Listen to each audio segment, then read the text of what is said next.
Right. You happy with that? Very, yes. Yes. At first glance, it is definitely an Omega Speedmaster Professional. But it doesn't say that on the dial. It's got something else very different that makes it unusual and rather special. We've got this mission logo, which is the Apollo Soyuz mission. That was 3 American astronauts, 2 Russians meeting up in the Apollo capsule and the Soyuz capsule in space in 1975. Remember, this was the height of the Cold War, so this was an achievement to do this. And at the end of the mission, a particular distributor in Italy, a guy called Macchi, decided to order up a batch of these. Some say up to 500, others say 400. But he ordered these things and they were manufactured in 1976, so almost a year after the mission. Now, I notice you've got an original receipt here. Did you buy it yourself or not? No, I didn't buy it. It was my brother's watch. He bought this watch unknown to us as a family. Unfortunately, he died later that year in a car crash. The watch came back with his effects. I was the only boy in the family. My parents gave it to me. And did you wear it? No, it's not really my type of watch. I found it a bit heavy, a bit bulky. I stuck it in a drawer and thought, well, it may come in useful someday. And 20 years later, I got it out. And we have a date there, which is the early part of 1980, 330,000 lira. Sounds a lot of money, but actually the rate of exchange was sort of interesting. It equates to just under £300. 300? 300. Wow. That's still a chunk of money then, a chunk of money. From the collector's point of view, the pushers are fatter. Yeah. The case is rather different to accommodate the big pushers. It had a more of a chunkier strap, which was the 1168, which this one is. So this is all 100% original. Now, if the watches were all made in 1976, and you know that because I noticed you've got an extract from the archives, which Omega would have told you it was made in 76. They've basically validated it and said it's exactly the right thing. Why do you think there was a gap between date of manufacture and selling of some 4+ years? No one liked it, maybe. I don't know. Suddenly, by the mid-70s, mechanical watches, that was it. Everybody wanted the Japanese quartz. Oh, okay. So these things sat around for years before there was a slight resurgence in the interest in mechanical watches. Okay. So historically quite interesting. This provenance is great. You know, your guarantees all dated, the bill of sale, the watch, extract from the archives. And it sat in that drawer for ages. And you don't really love it that much, do you? No, not really. It's not my type of thing. I still find it very heavy to wear. Yeah. No. So many people on this programme say, we'll never think of selling it. But what sort of figure might prompt you to get rid of it? I don't know. Shall I tell you? Yeah, go on. That's what you're here for, really, isn't it? It would be interesting. Right, OK. I think you're going to get a minimum of 80,000 for it. Really? Really. So I have a feeling that you're not going to be owning that for too much longer, are you? No. No. Of all the Omega Speedmasters, this is about as rare as it gets. Wow. That's more than I expected. And so for your brother working in Italy, that really was, with hindsight, a very, very good purchase. Wasn't it just?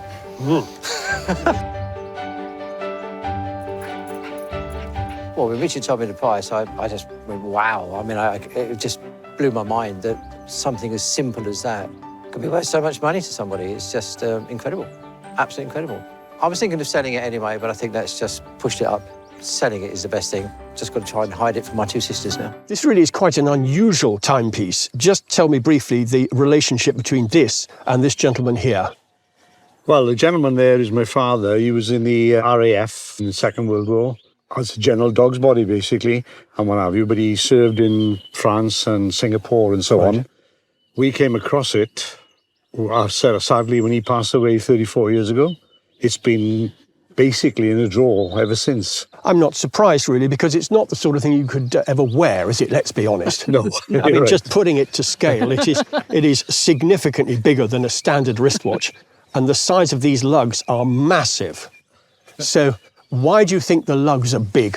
Well, I think- obviously not to go on a wrist. The reason that the lugs are massive is because it would have had a very large, thick leather strap that went over a flying jacket. Oh, right. yes. Okay. I see. So it was Yeah. worn on the wrist, but not conventionally. All right. Okay, it says chronograph a ritorno. So Italian, a reversing chronograph, Right. but it's by Leonidas. The company are Swiss. They Right. started in the 1840s and they combined or merged in about the 1960s with Hoya. Right, And yeah. Leonidas Hoya, really then after the Japanese court's invasion, they became the primary timers for all the international sporting events. Right. So great provenance from that point of view. And this is probably 1935, possibly towards the start of the war. I'm sure you've probably tried out. You press the button at 3 o'clock Yeah. and off it goes in a clockwise direction. And then you press again And it comes back again. and it goes back.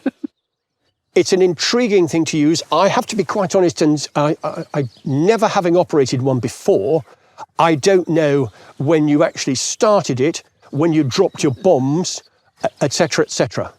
And if anybody could shed light on that, I'd love to know. Yes. So would we. So would we, yes. Yeah. So, money.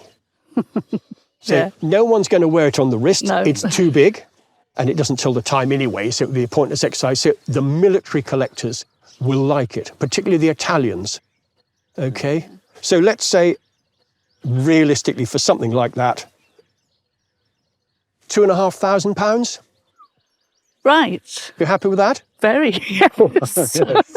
Okay. Thanks Thank a you. lot. So, Rolex collectors obviously know what this is, and this is a Rolex Oyster GMT Master. Yeah. And they refer to everything by the reference number. In Right, this okay. case, it is the reference 1675. It's also here on the bill of sale, which I see is from a Hong Kong retailer in the early part of 1971. Yeah.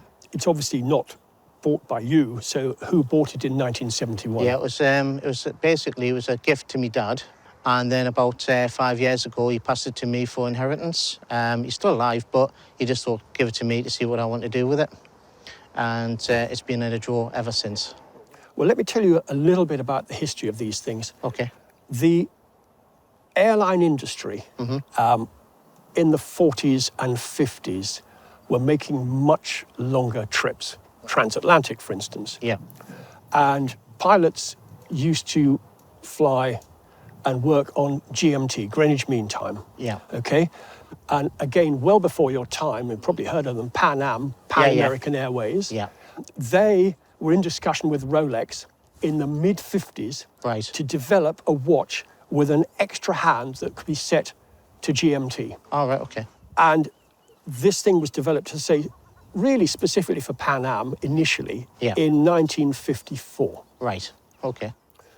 By 1959, or certainly just around 5 years later, this reference, which is the 1675, Yeah. became the standard GMT Master. Right. Okay. And what is so lovely about this is you've got all the paperwork, what we call in the trade the full set. Things to point to, the bezel is original. Right. Had it been changed, the value would have been reduced. Right. Okay. The bracelet is not original. Okay. Okay. This will be what they call a service replacement. The only thing that spoils it, because otherwise it's lovely original condition. So the bill of sale, 1,040 Hong Kong dollars. I reckon that probably would have been just under £200. All right. Okay. Okay. That £200 50 years ago has actually done quite well. If it had had the original bracelet with the full set, Yeah. we could have put 2 noughts on and made it 20,000. Wow. But it's not got the original No. bracelet, so I'm going Yeah. to take it back to, in this condition, around £14,000. What? Whoa. No way. Yeah. You happy? Yeah. I didn't expect that at all.